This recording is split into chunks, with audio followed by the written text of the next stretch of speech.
안녕하세요. 퍼스트 이 팀장입니다. 오늘은 퍼포먼스 튜닝의 상징적인 터보와 각종 튜닝 파츠에 대해서 알아보기 위해서 제천에 있는 3로터라는 업체에 방문을 하게 되었습니다. 퍼포먼스 튜닝의 상징적인 터보와 엔진 튜닝 파츠에 대해서 오늘 설명을 해주신 제천 3로터라는 업체의 대표님을 소개해 드리겠습니다. 안녕하세요. 저는 국내에서 만바 터보를 유통하고 있는 충북 제천 3로터라는 샵을 하고 있는 황정승이라고 합니다. 그러니까 터보 같은 경우에는 이제 볼 베어링, 저널 타입, 뭐 트윈 스크로 여러의 이제 종류들이 있는데 그 터보나 이런 거를 선택하기 위해서는 이제 각종 옵션들을 또 추가를 할 수가 있습니다.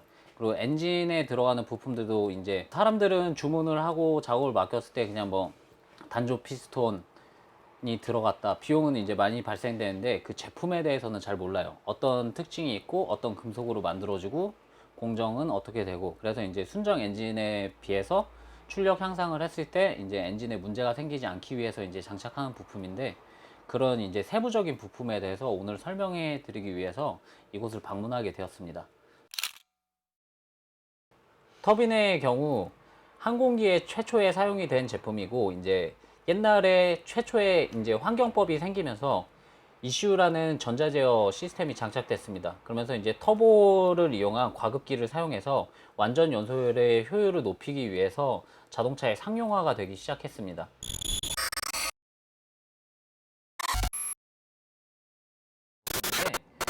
터보 과급기라는 제품 같은 경우에는 크게 봤을 때 이제 볼 베어링 타입과 저널 타입이 있어요. 일반적으로 사람들이 가장 많이 사용되는 터보가 이 두 타입인데, 이 두 타입 상세 설명을 위해서 사장님께서 이제 설명을 해 주실 건데, 이제 볼 베어링은 어떤 장점이 있고 저널 베어링은 어떤 장점이 있는지 자세하게 들어보는 시간이 될 것 같습니다. 그 터보 차주는 여기 보이듯이 두 가지가 있는데, 이쪽 터보 같은 경우는 이 볼 베어링을 쓰는 볼 베어링 타입이라고, 이렇게 보시면 안에 볼 구슬이 들어가 있어요. 그래가지고 저항도 덜하고 리스폰스도 빠르고, 근데 대신 과도한 부스트나 오일 압력이 약하면은 베어링이 잘 나갈 수가 있어요.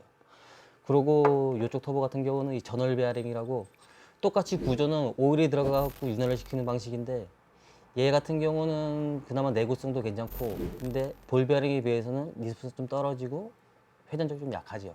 그리고 이제 목적에 따라서 이제 볼을 선택하나 전월을 선택하나, 그거는 그 샵 사장님들하고 상담해가지고 쓰시는 게 좋을 것 같습니다. 이거 이제 사장님께서 설명해 주신 부분에 대해서 얘기를 하면은, 이제 얘 같은 경우에는 자세히 보면 이제 오일 숨구멍이 있고요.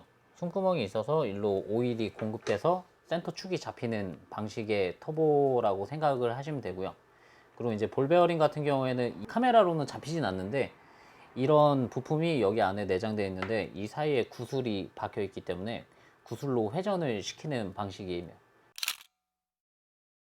요 보이시는 임펠라 같은 경우에는 거의 90년대 말이나 2000년 초반에 나오는, 뭐 그리드로 따지면은 517, 뭐 많이 알고 있는 518Z, 뭐 620, 이런 게 쓰는 주조 임펠라인데, 이런 같은 건 좀 무게도 많이 나가고 강성 같은 것도 주저려 갖고 고부스트라는 거 쓰면 이렇게 사진이 보면 꺾일 수가 있고, 이런 식으로 돼 있는데, 그 GT 계열도 다 똑같은 임펠러를 써요. 주조 임펠라. 근데 요즘에 나오는 차들은 이렇게 단조 임펠라라고, 무게도 그나마 가볍고 단조광이래 갖고 이제 거의 휘는 것도 좀 덜하고, 그리고 임펠라 형상도 보면은 얘는 6장짜리인데 얘는 밖으로도 오픈되게 나와 있어 가지고 11 브레이드라고, 그 저속에서도 많은 풍량을 땡길 수가 있죠. 옛날에 나왔던 터보들이 지금 현재 판매되는 터보들 이름 앞에 GT가 붙는 거고, 요즘 나온 이 블레이드 타입으로 바뀐 거는 이제 GTX라는 명칭이 붙거나 아니면 젠2라는 명칭이 붙는 터보라고 보시면 돼요. GT 계열은 옛날에 나온 터보기 때문에 금액적으로 상당히 금액이 낮고, 이제 GTX나 젠2라는 모델로 붙는 앞에 터보의 명칭의 경우는 이제 금형 기술을 발달하면서 터보 부품들이 성능이 많이 향상됐기 때문에 터보 부품 금액의 차이가 좀 많이 난다고 보시면 됩니다. 이게 주조랑 알루미늄 단조로 이제 경량되면서 이제 같은 사이즈의 임펠라처럼 보이기는 하지만 실질적으로 뭐 출력이나 부스트가 걸리는 스풀업 시점이 굉장히 많이 바뀌었거든요. 그래서 이제 그 부분에 대해서 조금 설명을 해주셨으면 해요. 잠깐만요, 생각 좀 하고.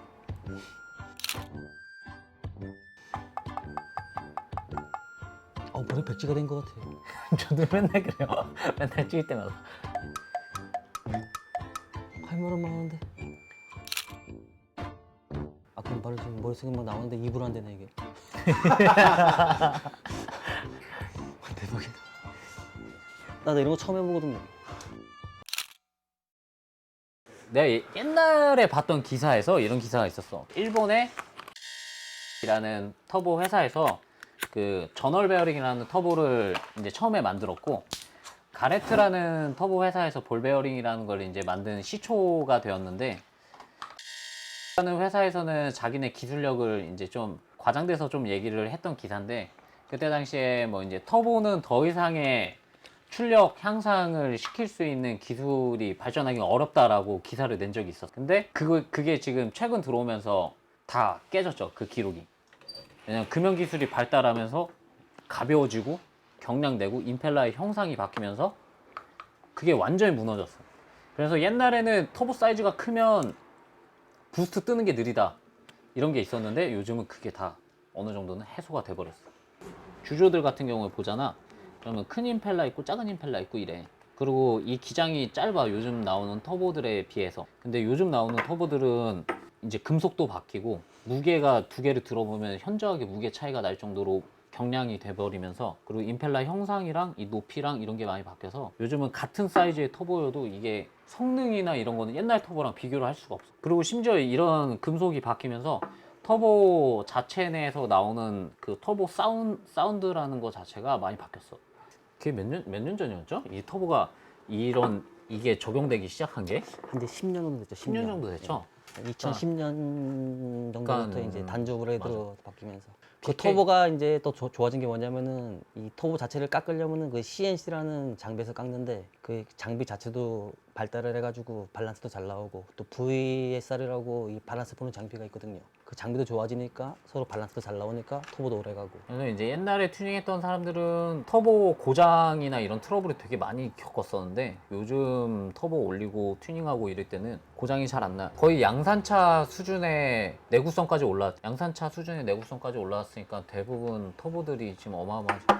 원래 순정차들 뭐 디젤 타는 사람들, 뭐 스타렉스든 뭐 이런 디젤 타시는 분들은 디젤 터보들은 부스트를 굉장히 많이 써, 가솔린이랑 다르게. 그렇기 때문에 디젤 타는 차량들은 보증기간 10만 되기 전에 무조건 터보가 나가거든. 10만이나 8만 사이에 무조건 나가. 근데 요즘 튜닝하는 터보들도 부스트를 과도하게 쓰지 않기 때문에 출력이나 내구성 면이 거의 양산 수준까지 거의 따라잡았다라고 할 정도의 수준까지 올라왔으니까, 그런 부분이 사장님한테 설명들은 이런 터보 상식이나 이런 거에 대해서 굉장히 많이 필요로 하는 부분이라고 생각을 해. 그리고 터보 차저라는 게 이제 터보 렉이 없는 터보는 전 세계에 존재를 하지 않아요. 근데 배기량이나 그 차에 맞게 작은 걸 쓰면은 터보렉도 없고 출력도 뽑는데, 이제 고출력을 뽑으시려면은 뭐 큰 터보를 단다고 터보가 좋은 게 아니고 그 차에 맞게 달아야 되는데, 뭐 1600cc에 만약에 한 20지란급의 터보를 장착을 하면은 무조건 터보렉은 생길 수밖에 없어요.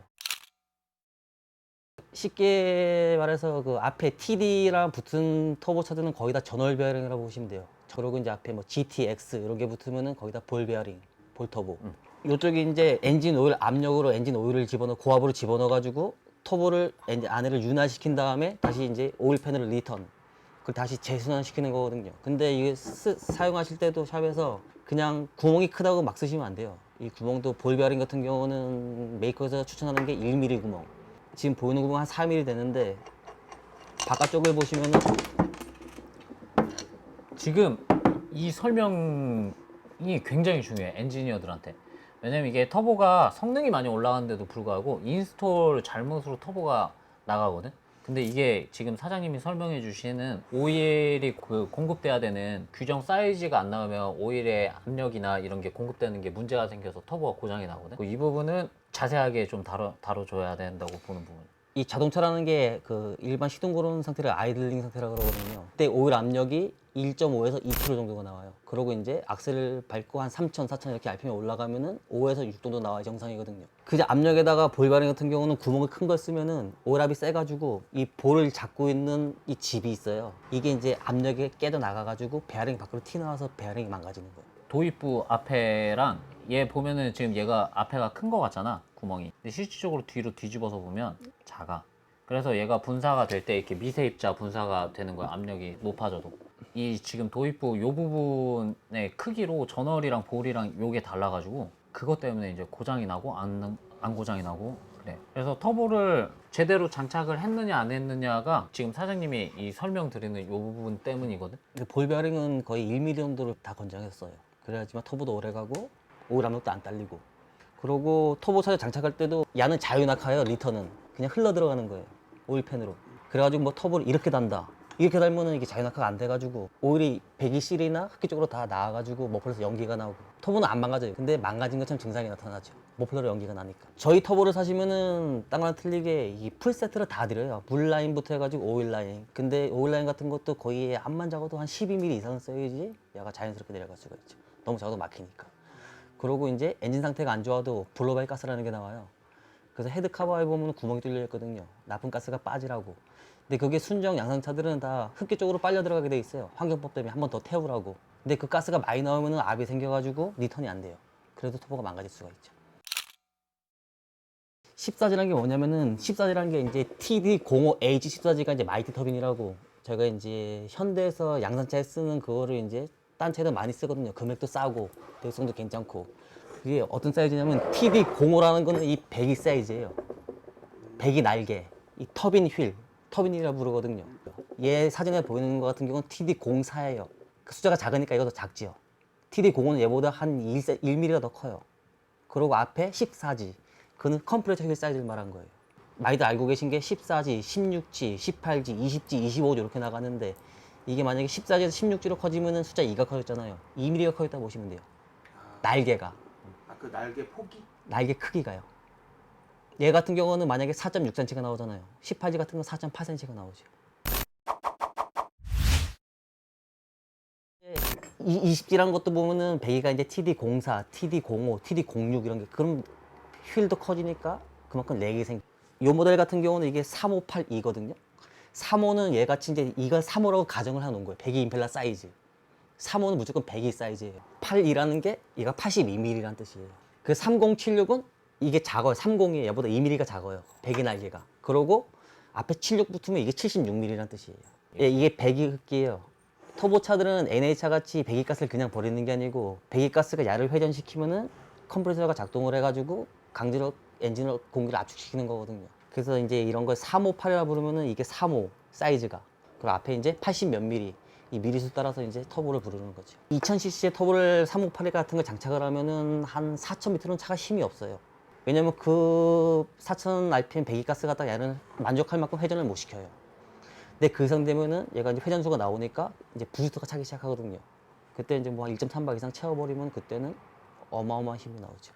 얘가 이렇게 회전을 할 때 처음에는 천천히 돌다가 일정 가속도가 붙으면은 엄청 빨리 돌아.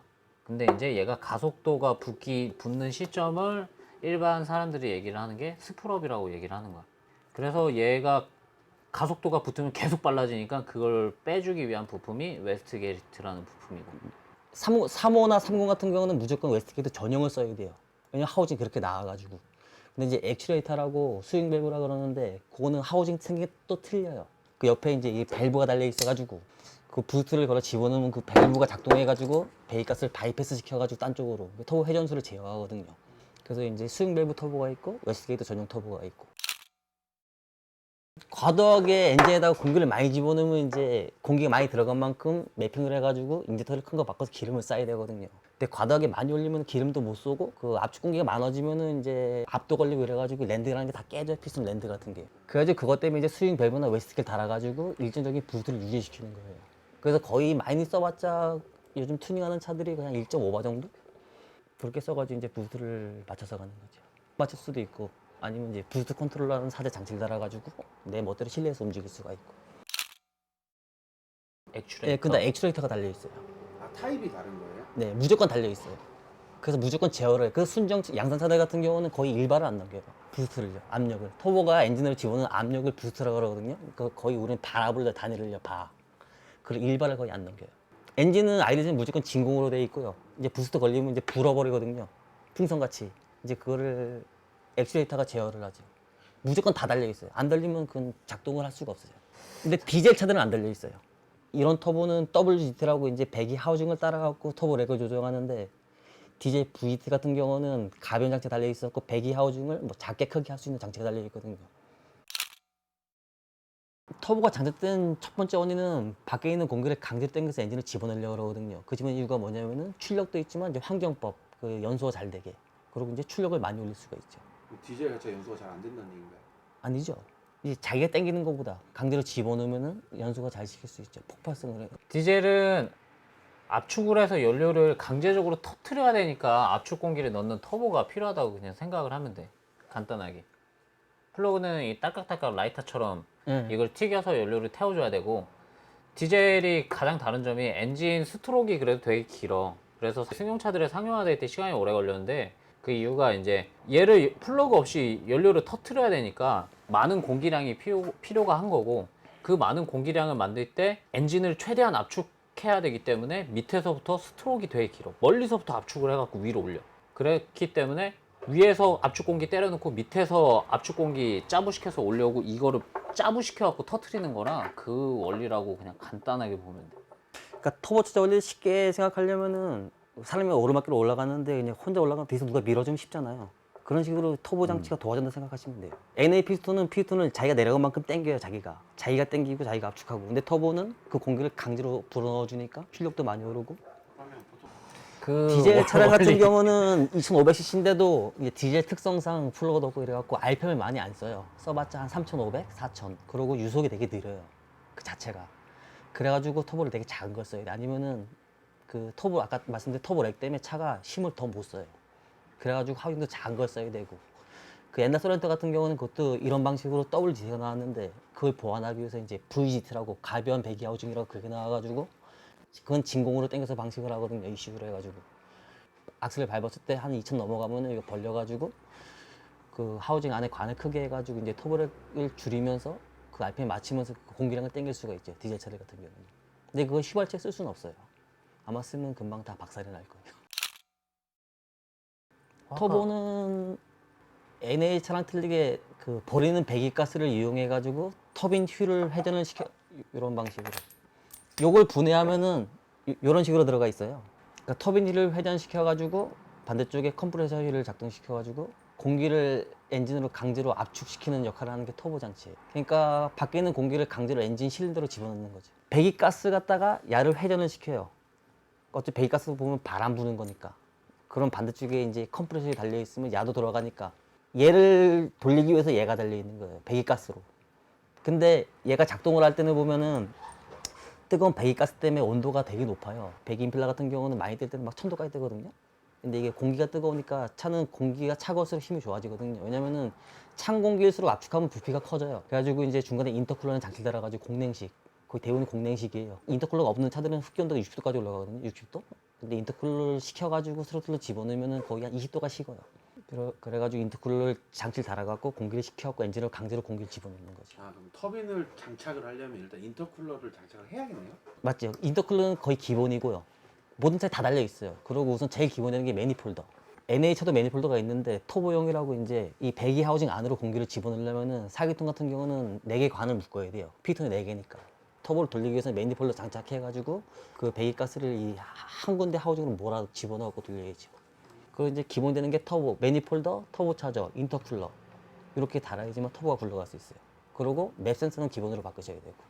그러니까 NA 차는 공기를 자기가 당겨가지고 그 자기가 읽는 공기를 읽을 수가 있는데 얘는 부압을 읽어야 돼요.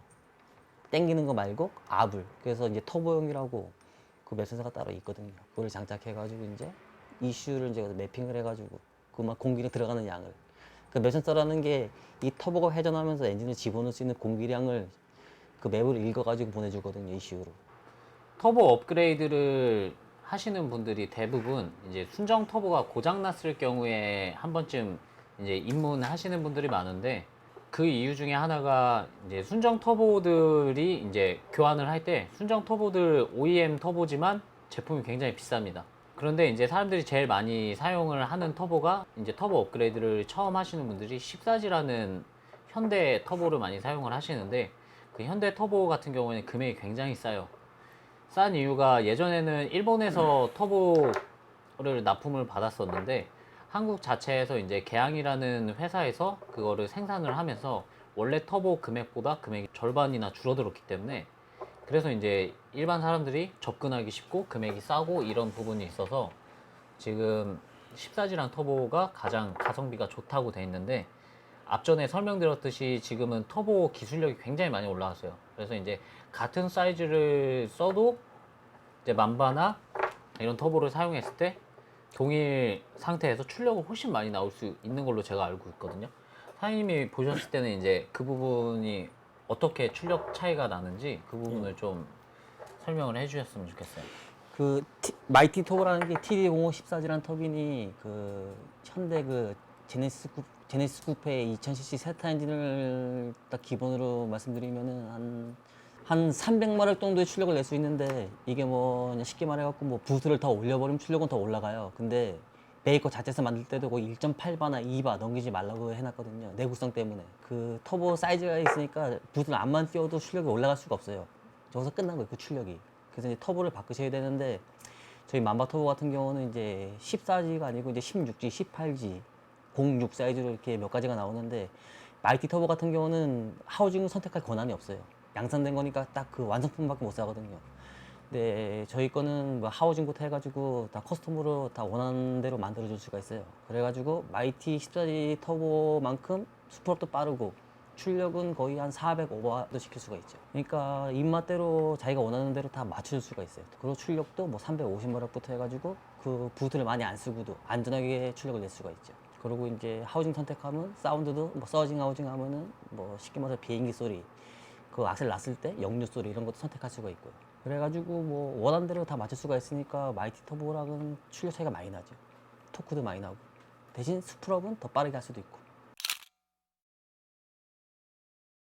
2000cc 기준으로 따지면 한 TD06, 18G 이 정도 쓰시고 배기 하우징을 작은 거 그러니까 쉽게 말해서 한 8cm 정도? 간의 관 크기거든요. 그 정도 쓰시면 한 400마력까지는 무난하게 뽑죠. 엔진만 받쳐준다면. 14G 터보 같은 경우는 그 예전에 생산된 터보를 해갖고 임펠러 자체가 주조 임펠러 버서 만든 거예요. 샘물을 녹여가지고. 근데 저희 터보 같은 경우는 그 셀을 통으로 압축해서 찍어가지고 CNC를 깎아서 이 단조 임펠러라고 이런 게 들어가거든요. 그래서 같은 부스트에도 풍량이 좋고 임펠러도 가볍고 그리고 우선 튼튼하니까 내구성이 좋죠. 그래가지고 14G보다는 내구성이 더 좋다고 보시면 돼요. 그리고 출력도 잘 나오고. 그리고 나중에 망가지더라도 오버홀 보석이 나와가지고 수리하기도 쉽고. 그럼 14G 터미는 그렇게 안 되는 거예요? 되죠, 그것도. 수리는 다 돼요. 수리는 뭐 14G든 16G든 무조건 수리는 다 할 수 있어요. 근데 거의 14G 같은 경우는 금액이 싸니까 새 걸로 바꿔버리죠.